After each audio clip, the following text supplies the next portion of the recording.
Hello everyone. Today we're going to make Inventor question 17.1. Be precise, it's this one.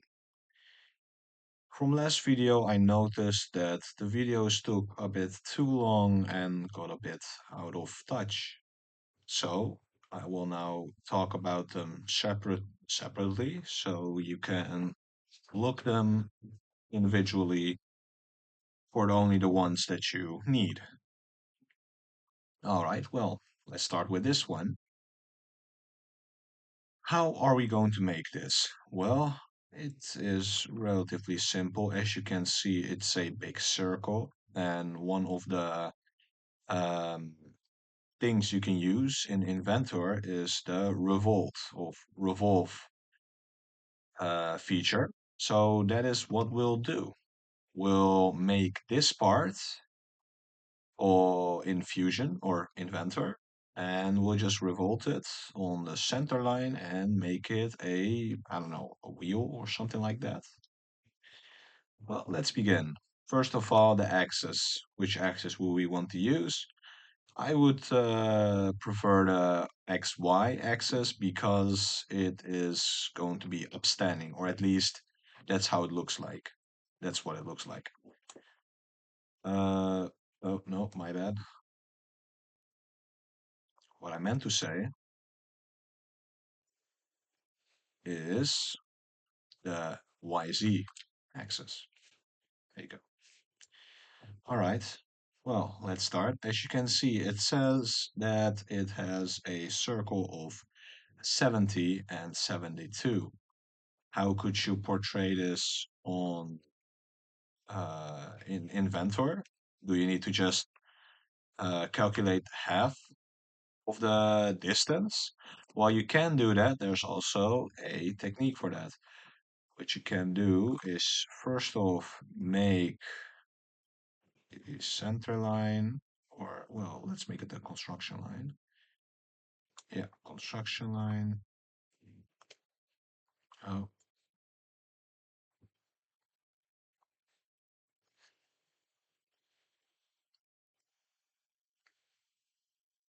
great.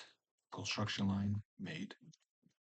And then we make a normal one.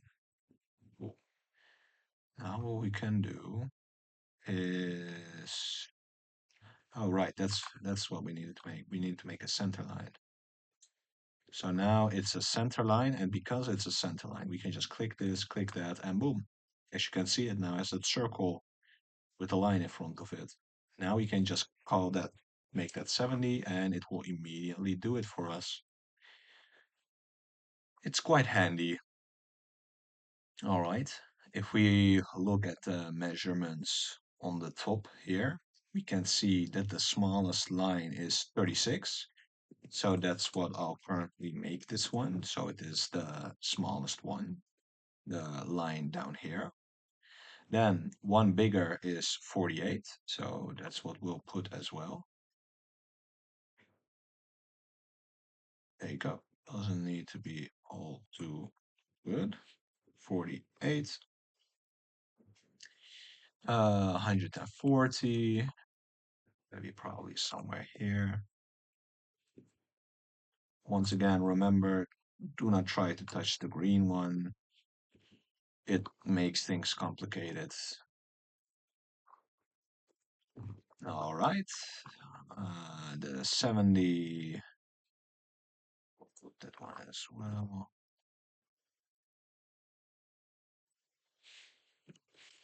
And 72. Oh, all right. Cool. Now we have all the measurements. Now, of course, we still have to connect it all to each other. So let's do that now. As you can see, this small slit right here from 36 to 48 is connected to each other and then it goes up. So first of all, let's connect this part. One, two. Then it goes further a bit and then goes up. So we can move this right here to this point.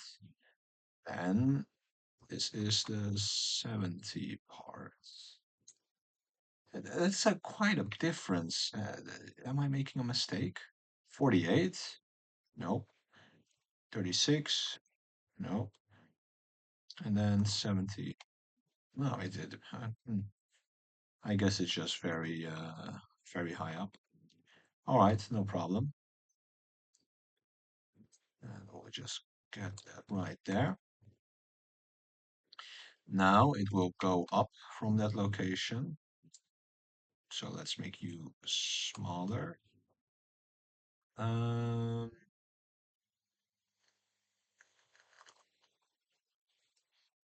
change of plans.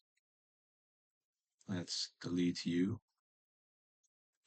and make a line up here like this, connected to that. It has now a line, so let's delete you too and make a line for you a bit shorter.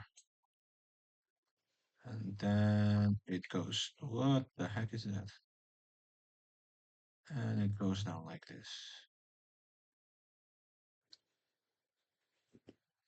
And we just connect these two. There you go. Let's check that. Yeah, it has a small curve, but that's something we'll do at the end. All right, does it look the same? We got this part, yes. We still look like this, 70, check. Height of this one, there you go, 144, also check. 72, yep, also. All right, and that chamfers down and closes that. All right, boom, boom. Okay, that's is starting to look like that. Now we have the measurements of every single height, but now we need the width. So as you can see, the length of this is 7. So let's do that. Boom. The total length is 50. So 50 to there. Let's make it a bit smaller. There you go. That small part is supposed to be 4. There you go. And this piece is supposed to be 16. Alright, cool. That's it. Now it's still not connected, so we'll just use this one right here. Oh my bad. Once again, from my previous video, this is a vertical constraint. What it does is it constrains two objects on the same vertical axis. As you can see, because I used it at the bottom and at the top, they're now on the same line. In the previous, to connect these two, I used a coincident constraint. It just connects two pieces to each other. Quite simple, and I just recommend you to play around with it, and you'll figure it out sooner or later. Let's see, one dimension needed. Unfortunately, it does not show which, so we'll just have to move everything before we know.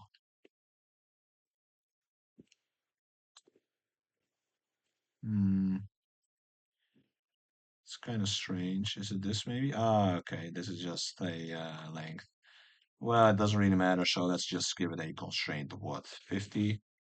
Yeah, sure. Fully constrained. Great. So we finish up.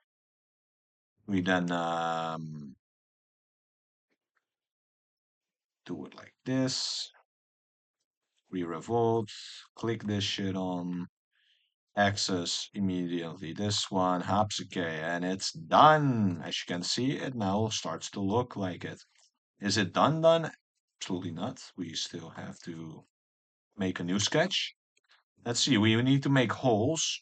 How are we going to make holes? Hmm. Well, it's quite simple actually. We can just put it on this surface and boom.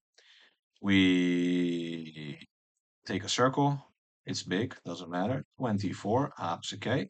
Not on the dimension we want or location we want.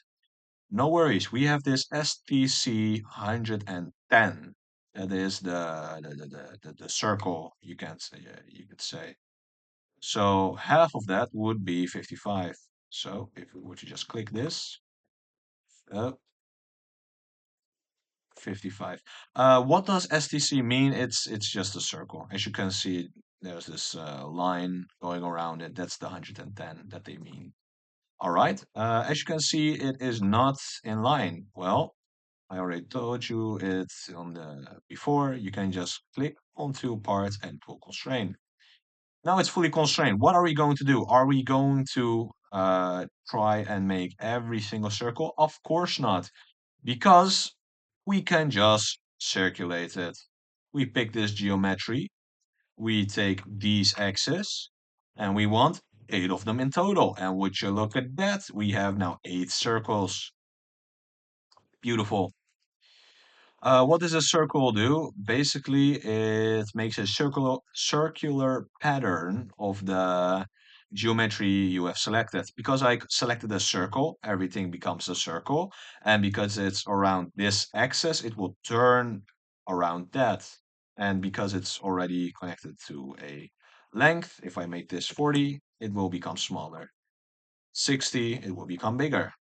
It's that simple. All right, let's finish this sketch. Now what we can do is extrude. 1, 2, 3, 4, 5, 6, 7, 8. Cool. But as you can see, everything is going to extend. That's not what we want. So we can just easily click on it and go the other way around. And would you look at that? It becomes red. Boom. All right. It's starting to look like the model. However, do not forget, we have to curve these. How do we curve that? Quite simple. We have this, it was the fillet, right? Was this a different one? No, it's the fillet. Yeah. So what you just do is, what the fillet, yeah, I don't know how you say it, but it just curves sharp corners. So let's say if I were to press this one, as you can see, it now becomes rounded. But this also works for corners like this. So if I were to press this and we want a radius of 3, and as you can see, an edge of constant radius edge set radius, so you can just press this as 3. Boom. As you look, would you look at that? It became a lot smoother instead of a sharp angle. Now we have to do that for the front side as well, which is 8. And that's it. Now the front and the back are now fully smoothed out. Great. Um, I don't think we're missing anything. Yeah, that's it. Ladies and gentlemen, that was it actually. Really wasn't that difficult. All right, one more time. What did we do? This well, lesson, you could say. First of all, we looked at the schematics, what we were required to make. We were going to make something circular with a repetitive pattern. For this reason, I decided to use the revolve to, not waste time. Or else I needed to extend things, need to make another sketch on this one, extend this part, make it narrowed, extend it again, make another sketch. It would take very long. So I chose for revolve so that it immediately got created. Circles, instead of making them one by one, I used well, it's not here right now, but you can use a circle pattern thing, circular pattern, and it immediately makes it for you. You can use fillets to make the corners rounded so that it doesn't, so it isn't sharp. And yeah, that's it. Ladies and gentlemen, thank you very much for watching. This was Inventor 2025. Question 17.1, and I'll see you in the next one.